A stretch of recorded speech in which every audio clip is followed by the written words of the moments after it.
Olá, pessoal.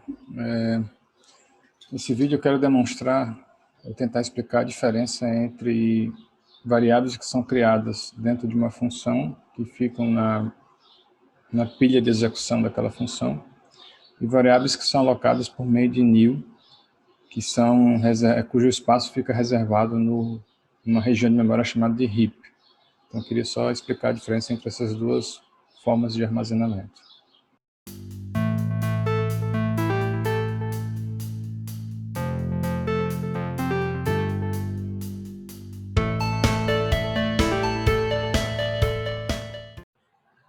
Bom, com esse vídeo eu queria demonstrar os dois tipos de espaço de memória e armazenamento de variáveis que existem em um programa em execução. Então, você pode criar variáveis na pilha de execução de uma função, ou você pode criar uma variável no heap, que é uma variável disponível para todo o programa. A diferença entre as duas é que na pilha de execução, o tempo de vida da variável é mais reduzido e o espaço que existe para alocação de memória é menor. Já no heap, ele tem uma duração mais permanente entre chamadas de função e não há um limite de espaço inicial. O limite de espaço do heap é o limite da sua memória, da memória do computador que está rodando o programa ou do dispositivo, digamos assim. Então, aqui, se você declara uma função main, e aqui dentro você cria, por exemplo, uma variável i, preenchida com um certo valor inicial, o que você está fazendo, na verdade, é declarando essa variável aqui primeiro tem que estabelecer que a função main ela é empilhada na pilha de execução, porque ela é a função que está em execução no momento, né? Então você tem que botar um label aqui. Isso aqui é o main, a função que está atualmente em execução. Então, quando você cria uma variável int, você está criando uma caixinha e está guardando nessa caixinha o valor 5. No momento que o main acabar, essa caixinha é liberada, e ela existe apenas aqui dentro do stack. Do mesmo jeito, se você declarar um vetor, vamos colocar aqui de 4 posições, e se você já quiser preencher, pode fazer um preenchimento rápido aqui. Então você está criando um vetor V também no stack. Por outro lado, se você aloca uma memória aqui, digamos que você quer alocar um vetor também de 4 posições, similar ao que você acabou de declarar aqui.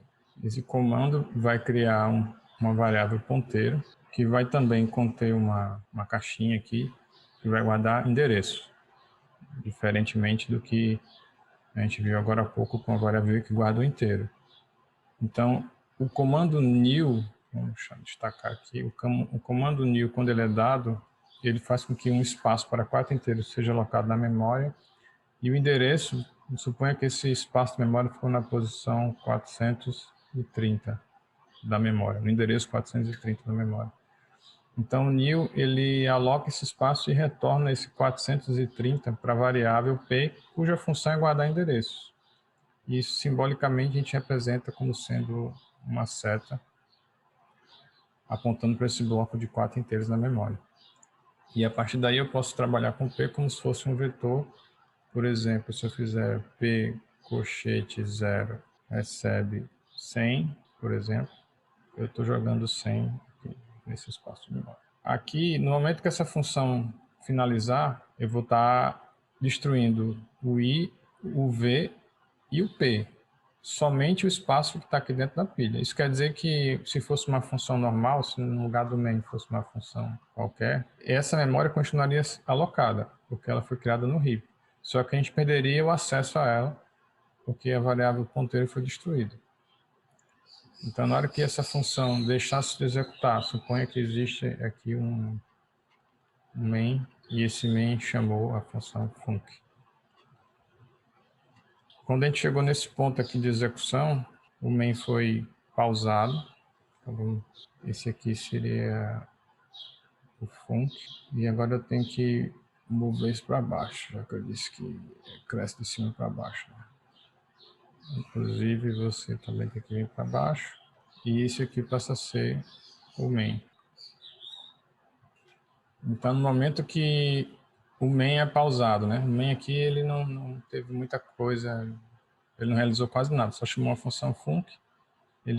Esse main aqui ele é pausado, esse contexto aqui é pausado, vamos dizer assim, e ele vem para esse contexto de baixo, que é o que está atualmente sendo executado.